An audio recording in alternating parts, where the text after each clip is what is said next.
Good morning everyone, कैसे हैं आप सभी।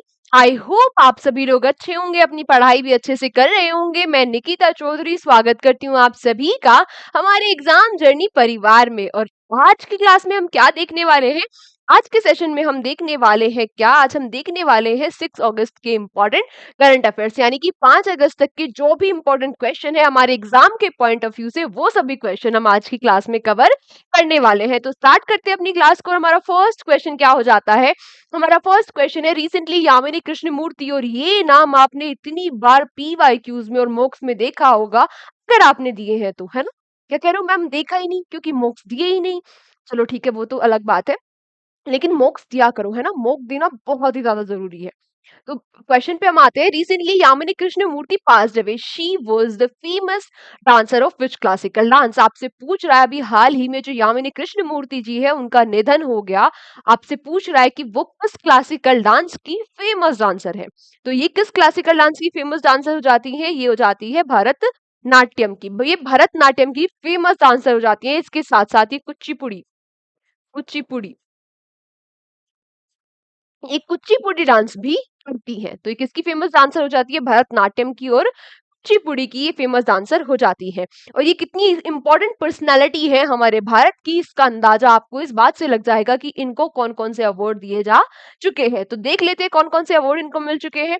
1968 में इनको सम्मानित किया गया था पद्म श्री से। 2001 में इनको सम्मानित किया गया पद्म भूषण से।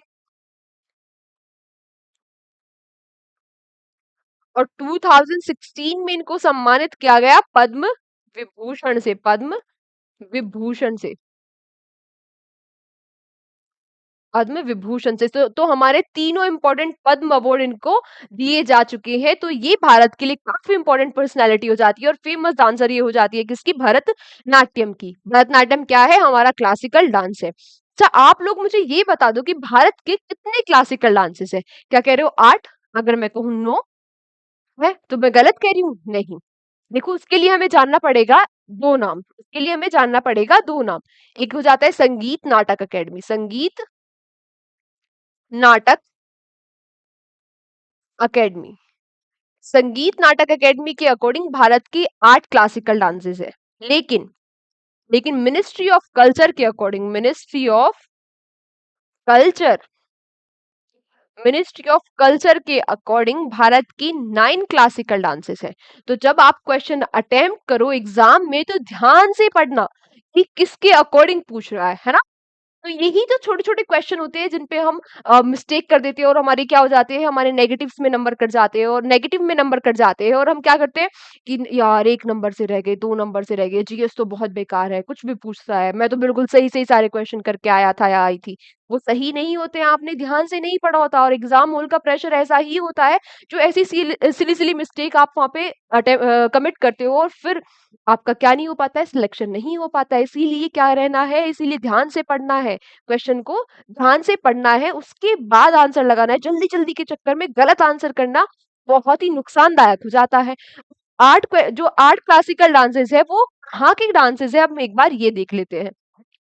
भरतनाट्यम, भरतनाट्यम क्या हो जाता है, हमारा ओल्डेस्ट क्लासिकल डांस है भरतनाट्यम। ये तमिलनाडु का है। कहाँ का है, उत्तर प्रदेश का है। मोहिनीअट्टम केरला का है।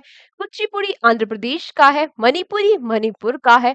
ओडिसी ओडिशा का है। और सतरिया असम का है। और सतरिया क्या है, लेटेस्ट लेटेस्ट क्लासिकल डांस। इसको 2000 में ही क्लासिकल डांस बनाया गया था। 2000 में ही क्लासिकल डांस की इसको उपाधि मिली थी। यहाँ पर क्या रह गया, यहाँ पर रह गया कथकली।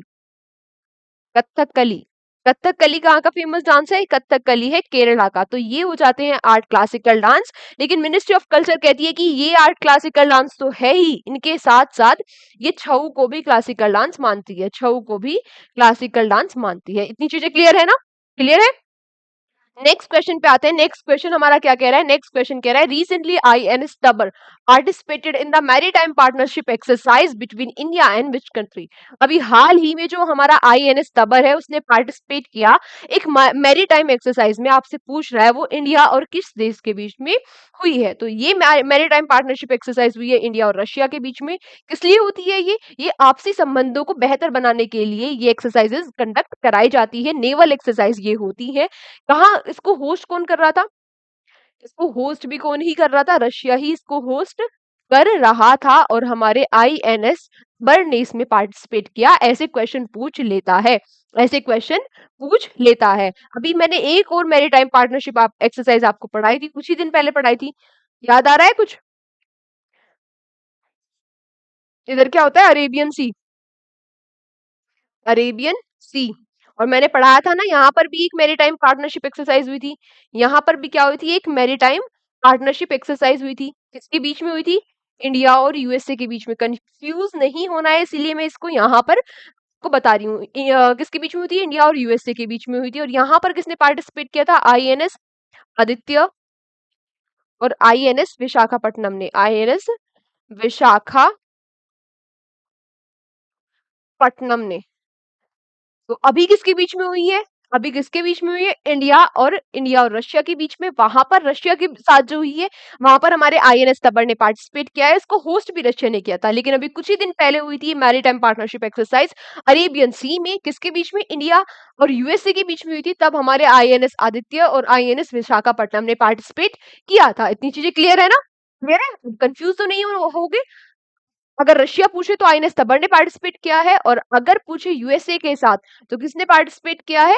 आदित्य और विशाखापट्टनम ने। ठीक है, नेक्स्ट क्वेश्चन आपसे क्या कह रहा है? नेक्स्ट क्वेश्चन कह रहा है recently the Paris Olympics in the Paris Olympics Novak Djokovic has won his first gold medal by defeating हुम। तो जो सर्बिया के नोवाक जोकोविक है, सर्बिया के नोवाक जोकोविक ने स्पेन के स्पेन के कार्लोस अल्कराज को हराकर अपना फर्स्ट गोल्ड मेडल जीत लिया है ओलंपिक्स में। पेरिस ओलंपिक्स में उन्होंने अपना फर्स्ट गोल्ड मेडल जीत लिया है।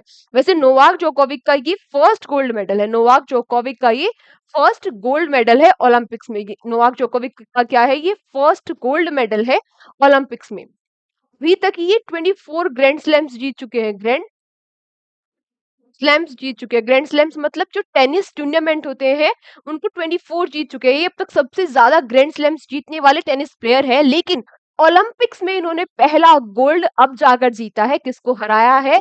स्पेन के कार्लोस अल्कराज को हराकर इन्होंने अपना फर्स्ट गोल्ड जीत लिया है मेंस टूर्नामेंट में। आपसे फिर ये भी पूछ लेगा कि वुमेन्स टूर्नामेंट को किसने जीत लिया है?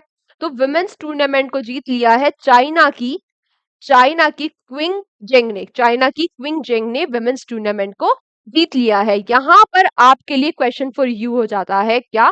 यहाँ पर आपके लिए हो जाता है क्वेश्चन फॉर यू।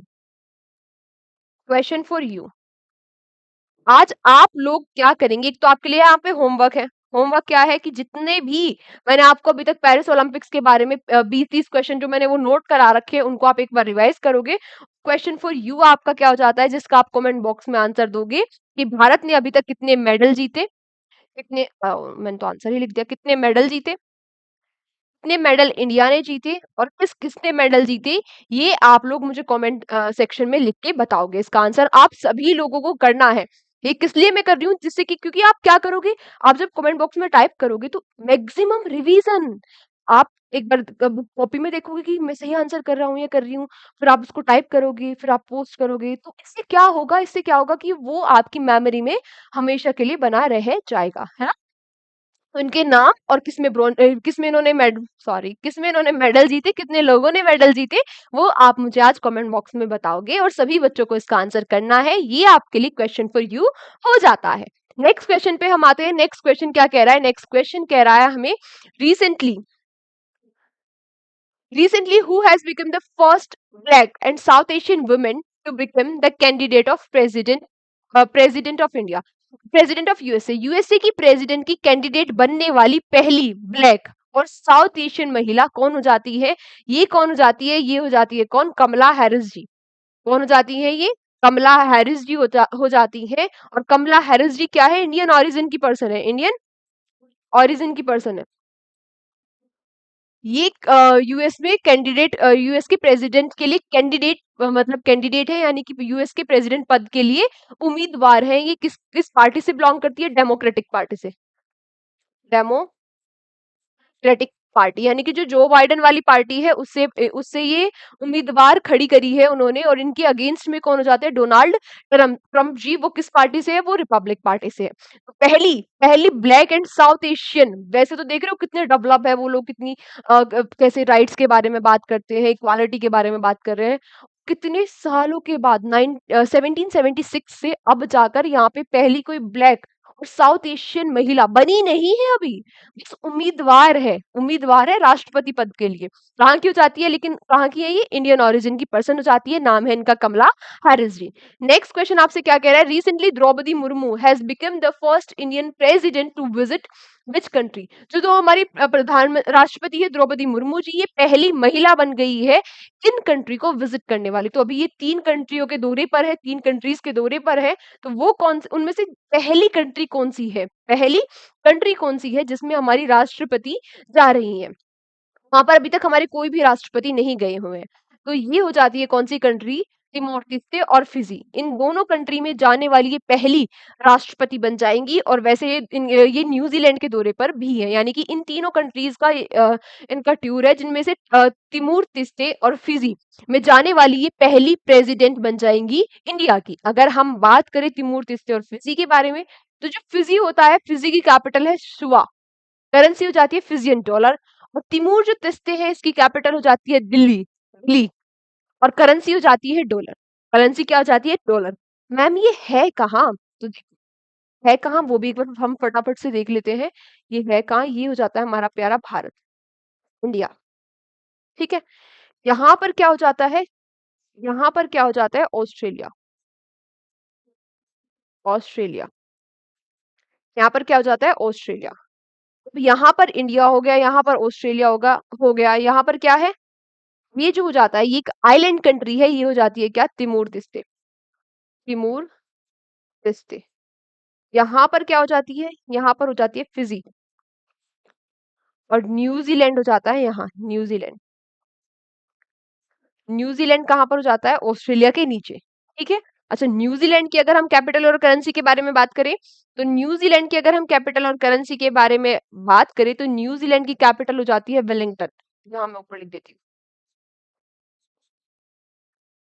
वेलिंगटन। और करेंसी हो जाती है डॉलर।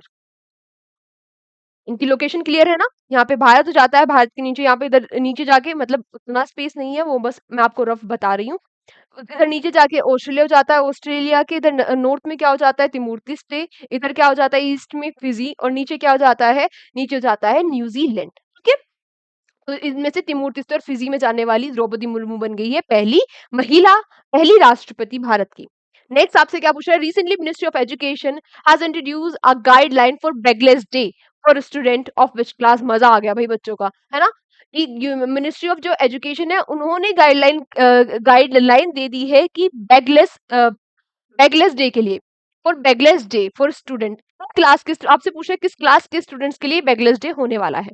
तो देखो, मिनिस्ट्री ऑफ एजुकेशन ने, हमारी जो एजुकेशन मिनिस्ट्री है, उसने गाइडलाइन दी है क्या, कि 10 दिन के लिए, 10 दिन के लिए जो 6 to 8 क्लास के बच्चे हैं, जो 6 to 8 क्लास के बच्चे हैं, वो बैग लेकर नहीं जाएंगे। देख रहे हो कितने भारी भारी बैग हैं? ये बैग, भारी भारी बैग लेकर वो लोग नहीं जाएंगे, बैगलेस डे होंगे। ये 10 दिन क्या होंगे? बैगलेस डे होंगे। इनमें क्या किया जाएगा? उनको लोकल जो मॉन्यूमेंट्स है, लोकल जो मॉन्यूमेंट्स है वहां के, उनको विजिट कराया जाएगा, उनकी स्किल डेवलप की जाएगी। यानी कि कहने का मतलब है कि उनको प्रैक्टिकल नॉलेज दी जाएगी इंस्टेड ऑफ डिस्क्रिप्टिव नॉलेज। उन्हें कॉपी पेन में लिखा के रटाया नहीं जाएगा, उनको प्रैक्टिकली बताया जाएगा, समझाया जाएगा। कितने दिन के लिए? 10 दिन के लिए वो बैगलेस, बिना बैग के स्कूल जाएंगे 6 to 8 क्लास के बच्चे। और ये किसके अंडर हो रहा है? ये हो रहा है किसके under? New education policy, new education policy 2020 के अंडर, जो किसकी सिफारिश पर आई थी? कस्तूरी रंगन कमेटी की, कस्तूरी रंगन कमेटी की सिफारिश पर जो इंट्रोड्यूस हुई थी। तो इसके इसके तहत ये 10 दिन का bagless day ministry of education ने अनाउंस कर दिया है। नेक्स्ट आपसे क्या पूछा है? नेक्स्ट आपसे पूछा है which state will be the first to implement supreme SC quota sub classification after the supreme court order. तो सुप्रीम कोर्ट ने पहले सुप्रीम कोर्ट ने कहा था, क्या ऑर्डर है मैं आपको वो समझाती हूँ। पहले सुप्रीम कोर्ट ने कहा था कि जो एससी और एसटी है, जो एससी सॉरी जो एससी है, शेड्यूल जो कास्ट है, उनमें सब डिवीजन नहीं होगा, उनमें सब डिवीजन नहीं होगा। उन सभी लोगों को जरूरत है ग्रो करने की, जो उनको रिजर्वेशन दिया जा रहा है, तो वो सबको जरूरत है। लेकिन अब सुप्रीम कोर्ट ने क्या बोला कि एससी में भी जो शेड्यूल कास्ट है, इसमें भी जो क्रीमी लेयर है, ऊपर वाली जो लेयर है, बहुत सारी चीजें ऐसी हैं कि उनको जरूरत ही नहीं है। वो लोग अब सक्षम है, उनको जरूरत ही नहीं है उस कोटे की या उस रिजर्वेशन की। और जिनको एक्चुअल जरूरत है, उन तक पहुंच नहीं पा रहा, है ना, कुछ कुछ जगह पहुंच नहीं पा रहा उन तक का। तो उनको, जिनको जरूरत है ही नहीं, उनको क्यों दिया जाए। तो इसीलिए क्या किया जाए, एससी में भी सब क्लासिफिकेशन किए जाए, जिनको जरूरत है। जिससे इससे होगा क्या, इससे होगा ये कि जिनको जिनको एक्चुअल में जरूरत है, उन तक चीजें पहुंचे। इसीलिए सुप्रीम कोर्ट ने बोला कि भाई अब क्या करना चाहिए कि शेड्यूल कास्ट में क्या किया जाए, सब क्लासिफिकेशन किया जाए। और इसको सबसे पहले एक्सेप्ट करने वाला राज्य बन गया है कौन सा, तेलंगाना। कौन सा राज्य बन गया है, तेलंगाना। इतनी चीजें क्लियर है। नेक्स्ट क्वेश्चन आपसे पूछा है, recently who has given the additional charge of director general of BSF. अभी हाल ही में बीएसएफ के जो एडिशनल चार्ज दे दिया गया है डायरेक्टर जनरल का, वो किसको दे दिया गया है, तो ये दे दिया गया है दलजीत सिंह चौधरी को। दलजीत सिंह चौधरी जो है, वो वैसे सशस्त्र सीमा बल के डायरेक्टर जनरल है, लेकिन इनको अतिरिक्त कार्यभार दे दिया गया है बीएसएफ का भी। क्योंकि जो नितिन अग्रवाल पहले डीजी हुआ करते थे बीएसएफ के, इनको हटा दिया गया है। इनकी जगह दलजीत सिंह चौधरी को, जब तक कोई किसी और को अपॉइंट नहीं कर दिया जाता बीएसएफ का डायरेक्टर जनरल, तब तक उनका इनकी जो कार्यभार है बीएसएफ का, वो कौन संभालेंगे, वो दलजीत सिंह चौधरी जी संभालेंगे। अगर हम बात करें बीएसएफ के बारे में, तो बीएसएफ की फॉर्मेशन कब हुई थी, 1965 में। जब 1965 में पाकिस्तान का वॉर चल रहा था, उस टाइम पे बीएसएफ की स्थापना की गई थी। किस लिए की गई थी, बॉर्डर की सिक्योरिटी करने के लिए, इंडिया पाकिस्तान बॉर्डर की सिक्योरिटी करने के लिए बीएसएफ की स्थापना हुई थी। के अंडर ये आती है मिनिस्ट्री ऑफ होम अफेयर्स के। जितनी भी पैरामिलिट्री फोर्सेस है, वो किसके अंडर आती है, मिनिस्ट्री ऑफ होम अफेयर्स के अंडर आती है। और इसका मोटो क्या हो जाता है, duty unto death. Duty unto death. जो स्थापना हुई थी, ये कब हुई थी, 1 दिसंबर 1965 को। इसीलिए 1 दिसंबर को क्या सेलिब्रेट किया जाता है, बीएसएफ डे। BSF day. और मोटो भी याद रखना है, duty unto death. Next question आपसे क्या पूछ रहा है, नेक्स्ट पूछ रहा है, recently which state has been passed pass the bill for young India skill university. तो यंग इंडिया स्किल यूनिवर्सिटी के लिए भी बिल किसने पास कर दिया है, किसने पास कर दिया है, तेलंगाना ने। किसने पास कर दिया है, तेलंगाना ने।